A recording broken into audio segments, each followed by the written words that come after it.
कन्हैया लाल की जय।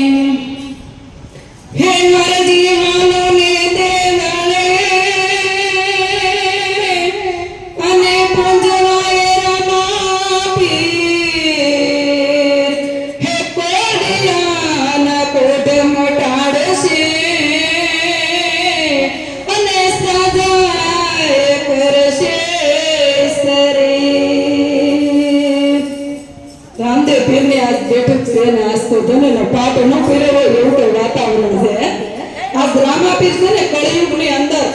એક મેલડીમાં એક રામાપીર અને એક હનુમાન દાદા આ ત્રણ દેવતા જાગતા છે આને ક્યારે રીસાવા પડે નહીં। તમે હવારમાં માનતા કરો ને ત્યાં બપોર થાય ધડાકા કરે ને એવા દેવ છે જાગતા પીરાનું છે આ બધા કે તમારે ખાલી એની પાસે અરજી કરો ને ત્યાં પર ધડાકા ને ધડાકા કરે પણ ઈ તમારી શ્રદ્ધા હોય ને તો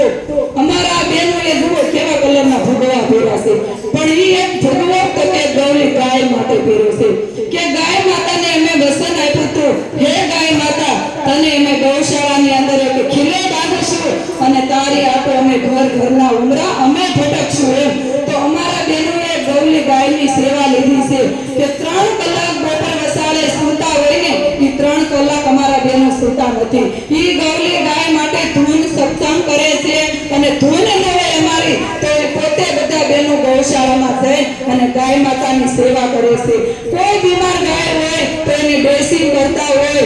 અડધા બેનો એમાં કટિંગ કરી અને ગાય માતાને ઘાસ પીરસતા હોય અડધા બેનો ગાય માતાના ગોબર વાળીને પથારી એની ફૂલ પથારી સોખી કરતા હોય આવી બેનો ગૌશાળાની અંદર સેવા કરે છે અને ખરેખર ગાય માતા છે ને એક પશુ નથી પણ આપણને ખબર છે કે આપણી માં છે પણ આપણી આવનારી પેઢી આપણા બાળકને ખબર નથી કે આપણી માં છે એનો તો એમ છે પશુ છે પણ ખરેખર આપણા બાળકને આપણે જ્ઞાન પીરસવું જોઈએ કે ગાય માતા છે ને એ આપણી માં છે આ વિશ્વનું પ્રાણ છે આ ભારત દેશનો જીવ છે ગાય માતા એટલે તો આપણે એને માં કહેવામાં આવી છે અને જોજો સ્વતને જે આપણે પૂજવાની હોય ગાય માતાને અને આપણે કોઈ પણ પિતૃ આપણે પાછા થાવ હોય એની વાહે તમારે મોક્ષ દેવા હોય તો આખું કુટુંબ ભેગું થાવ ને તઈ તમે એને પૂછડે પાણી રેડો ને તઈ તમારા પિતૃને મોક્ષ મળતો હોય એવી ગુણકારી ગાય માતા છે એટલે તો ગાયના મુખમાં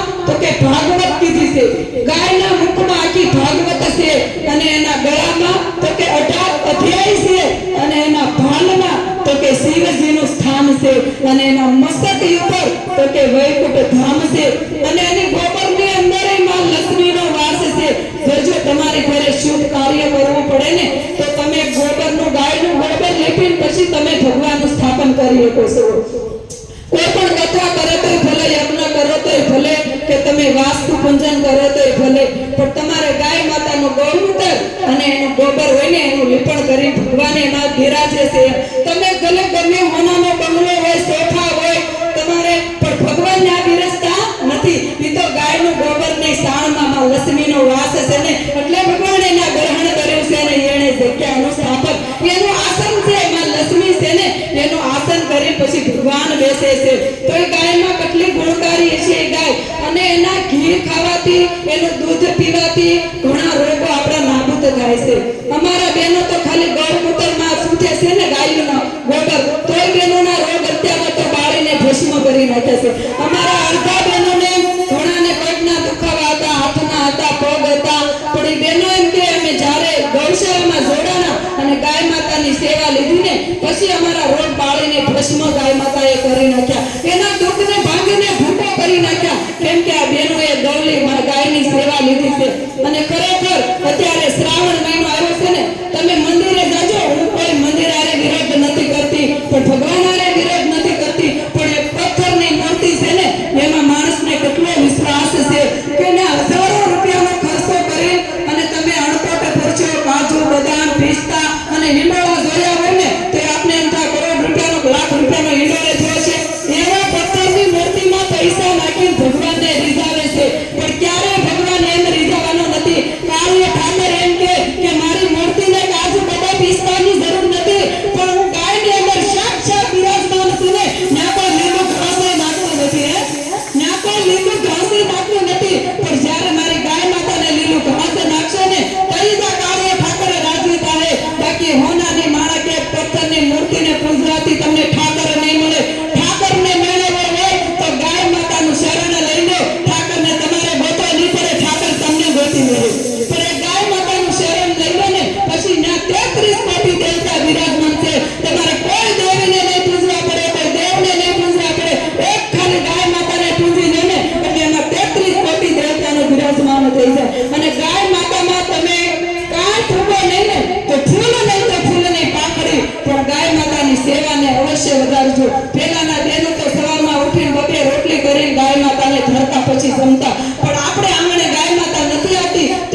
છે ને 200 વીઘા દાનમાં જગ્યા આવી છે ને અમારે બીમાર ગાયોનો ઓડ બનાવવાનો છે કેમ કે સુરતની આજુબાજુ બધી ગૌશાળામાં સફેદ ગાયો છે આપણી માં સુખી છે પણ એક દેશમાં આપણી માં દુખી છે કેમ કે ન્યા માં વૈજાને તો કીતરાને મીંદડાને ભૂંદરાને હાવજના બધા મારી નાખતા હોય અને પછી આપણું માનું માંસ ખાતા હોય એના માટે અમને બહેનોને બહુ મસ્ત એક વિચાર આવ્યો કે દેશમાં આપણે એ જગ્યાની અંદર એક બીમાર ગાયનો ઓરડો ઊભો કરવો 35 લાખના એક ઓરડો ઊભો થાય ને જે પણ દેશમાં આજુબાજુમાં ગામડા હોય એ ગામડાની અંદર ગાય હોય બળદ હોય અથવા કોઈ પણ નદી હોય તો એ જગ્યાએ ગાય માતાને સેવા આપવામાં આવશે બીમાર ગાયો હશે તો એને ડોક્ટર મૂકવામાં આવશે જેટલી આપણને સુવિધા મળે છે ને હોસ્પિટલમાં એટલી આપણી માને મળવી જોઈએ અને આપણી માં સુખી હોય ને તો જ આપણે સુખી થાવી નકર ક્યારેય થાવી નહીં કેમ કે આ દેશની અંદર ગાય માતા છે ને ત્યાં સુધી આપણો દેશ આગળ છે બાકી ગાય ખતમ થઈ જાય ને તે આપણો દેશ ખતમ થઈ જાય ગાય માતાના દૂધની અંદરથી આપણે અત્યારે કેટલા રોગો ડોક્ટરો દૂધ અને ઘીમાંથી કેટલા આપણા ભારત દેશના માનવીઓના રોગ મટાડ્યા છે કેન્સર મટાડ્યા છે લીવર નવા થઈ ગયા છે એના ગૌમૂત્ર પીવાથી એના હરક પીવાથી માણાના ઉટકી અને જીવન ઉજળા કરી નાખ્યા છે ગાય માતાએ અને એના દૂધ તમે પીવો છો ને તો તમારા વિચારો સાત્વિકો વિચાર આવે છે અને જે બહેનોને અમારે ત્યાં રોડ બનાવવાનો છે અને એક ઈંટના અમે 500 રૂપિયા મૂક્યા છે આજ તમે ગાય માતા માટે એક ઈંટનું દાન કરશો ને ગાય માતા તમારા પર બંગલો ઊભું કરી નાખશે એવો મારો કન્હૈયાનો વિચાર છે કે તમે ગાય માટે એક જ ઈંટનું દાન કરશો ને પણ કાળીઓ ઠાકર તમારા બંગલા ઊભા કરશે કેમ કે એક ઈંટેથી આખી દીવાલ ઊભી થાય કે આપણે એકલા તો એક આખો ઓરડો ન બનાવી શકીએ પણ એક બેન એક ઈંટનું દાન આપે ને તો ગાય માતા માટે આખી દીવાલ ઊભી થાય અને જ્યારે એને આશરો મળે અને પછી ગાય માતા એ આશરે રહે અને એના નાભીના આશીર્વાદ આપે ને એ તમારી ફેમિલીને રેખાને ખોલી નાખે પણ તમારે ગાવું પડે ગાવા વગર ક્યારેય ઉગે નહીં તમે આજ વાવ્યું છે ને તો કાલી કોટો કાઢશે કાલી ની કાઢે તો પંક્તિ કાઢશે એમ તમે નહીં લડો તો તમારી આવનારી પેઢી લડશે પણ તમે વાવ્યું છે ને તો તમારી પેઢી લડશે નકર ક્યારે લડશે નહીં અને જે બહેનોને 500 રૂપિયા ઈંટનું દાન કરવું હોય ને એ બહેનો અહીંયા બોલ કરાવી શકો છો કે જે બહેનોને ગાયના આશરા માટે દાન કરવું હોય કેમ કે તમે આશરા માટે દાન કર્યું છે ને તો કાલે વૈકુંઠમાં જાઓ ને તે કાળીઓ ઠાકર ધોરડરા જાય કે તમારું આમાં આશરા માટે દાન જમાશે એ લોકોને આશરો આપી દો તો તમને ત્યાં ઊભા રહેવાની જગ્યા મળશે પણ તમે અહીંયા વાવ્યું છે ને તો નકર ભગવાન કે દાન નથી કર્યું એટલે તારી અહીંયા જગ્યા છે નહીં પણ ખરેખર ભગવાને તમને આપ્યું હોય ને તો જ દેવાનું છે બાકી નથી કહેતા આપણી માં માટે આપણે ક્યારે માંગવા જાય છે તો આ આપણી માં છે એના માટે ક્યારેય માંગવું ન પડે એટલે તો કહે છે નરું પણ માંગવું નહીં અપને તન કે કાન હે પરમાર્થના માર્ગે એ મને માંગતા ના વેલા મારા માટે માંગવું હોય તો ભગવાનને એમ કહો કે હે ભગવાન મને મોત આપી દેજે પણ એક ગાવલડી માટે મને માંગતા શરમ ન આવે હું તો બહેનોને એમ કહું ગમે એના ગાય માટે માંગવું પડે ને માણા વાસરા દેવે તો એના ગાય માટે જીવે પવનમાં જતા હતા ફેરા લેતા હતા એક ફેરો મૂક્યો ને ત્યાંથી એને અધૂરો મૂક્યો ગાય માતાને કસાઈખાને લઈ જતા હતા તો એને કીધું મારી ગાયને બસાવો ચોરીના ફેરેથી ઉતરીને ગાય માતા માટે એને જીવનદાનનું બલિદાન આપી દીધું એના આધારે ઇતિહાસમાં એની સજાઓ કરકે એના નામ હશે અને આપણે તો 500 રૂપિયા દેવા હોય તો 500 તો વિચાર કર્યો કે દેવા કે ન દેવા ખિસ્સામાં નાખીને પાછો નાખી દેવી પાછો મારો કાઢીને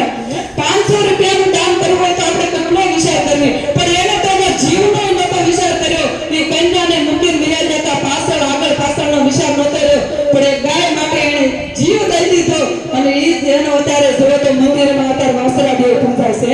આવા દેવો પૂજાઈ ગયા છે આવા વાસરા રાજ પૂજાઈ ગયા પણ આપણે હું તો બહેનોને એમ કહું છું ઘરે ઘરે બહેનો જાગૃત થાય ને તો આપણી માં ક્યારેય દુઃખી ન થાય જોજો અત્યારે કોણ દુઃખી છે તો કે એક દીકરી દુઃખી છે અને એક ઘરે આપણી માવડી દુઃખી છે અને ત્રીજી ગાય માતા દુઃખી છે દીકરીને આપણા પેટની અંદર હોય ને હજી તો એને દુનિયા જોઈ ન હોય ને ત્યાંના મા બાપ એની હત્યા કરવામાં આવે છે હજી તો ગર્ભની અંદર હોય ત્યાં દીકરીની હત્યા કરવામાં આવે છે અને આપણા મા બાપ કે બાળ બચ્ચાને મોટા કરીને પવડાવે અને પછી એને આશા હોય ને લાકડી બનવાનું ટાણું થાય ને તે આપણા મા બાપને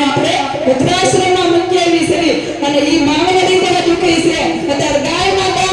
તો કે દૂધ આપે ને ત્યાં સુધી આપણે બધા ખીલે બાંધવી પણ જ્યારે દૂધ દેતી બંધ થઈ જાય એનું ને આપણો સ્વાર્થ પૂરો થઈ જાય એટલે માને આપણે ગળીઓ મારીને દેવી દારૂ કાઢી મૂકતા હોય તો આ ત્રણ માતા દુખી છે પણ બેનો ઘરે ઘરે જાગૃત થઈ જાય ને તો કે હાહુઈ દુખી ન હોય અને ક્યાંય ગોવારી દુખી ન હોય ઘણા એમ કે મા બાપ છે ને એ ભગવાન છે ભગવાન મોટા મોટા જો મા બાપને ભગવાન કીધા છે તો મા બાપને એવો પણ વિચાર કરાય કે મા બાપ ભગવાન છે તો એના ઘરે વહુ આવી ઈ કઈ કામ વાળી નથી ઈ માં લક્ષ્મીનું રૂપ છે સાક્ષાત લક્ષ્મી છે તો એને તમે પૂજા કરો ઈ તમારી વહુ છે એને ક્યારે પૂછો કે બેટા તારે શું જોઈએ છે તારે શું શોખ છે એના અરમાન તમે પૂરા કરો એના શોખ પૂરા કરો અને બધી દીકરીઓને એટલું કહેવામાં આવે કે તમારા મા બાપની ફરજ તમે પૂરી કરો ઈ તમારા ભગવાન છે અને તમારી વહુ છે એમાં લક્ષ્મીનો વાસ છે એટલે દીકરીઓને એમ સમજવાનું અમારા ભગવાન છે અને હાહુને પણ એવું સમજવાનું હોય કે આ મારી લક્ષ્મી છે અને લક્ષ્મીથી તમારા ઘરની પ્રગતિ થઈ છે એટલે બેનો થોડુંક કીધું અને જાજુ માંગજો એટલે તો ઘરે ઘરે જો શરીર જાગૃત હોય ને તો આપણો દેશ છે ને ઈ કરતા આગળ વધી જાય એટલે તો કહે છે જાગ જાગ શક્તિ નારી દેશ તને સાદ કરે જાગ જાગ શક્તિ નારી દેશ તને એ અંતરની યુરમી તરાઈને આવાત કરે અંતરને ઈ કરે હૈયે આવાજ કરે કાયરતા છોડી દે ને એવો પડકાર કરે કાયરતા છોડી દે ને એવો પડકાર કરે જવાનું દૂર છે રણકાર કરે જવાનું દૂર છે રણકાર કરે ભારતની ભૂમિ આજ કરે મયાદ કરે ભારતની ભૂમિ આજ મરો મયાદ કરે કાયરતા છોડી દે ને એવો પડકાર કરે કાયરતા છોડી દે ને એવો પડકાર કરે જાગ જાગ શક્તિ દેશ તને સાદ કરે જાગ જાગ શક્તિ નારી દેશ તને યાદ કરે અંતરની યુરમી તરાઈને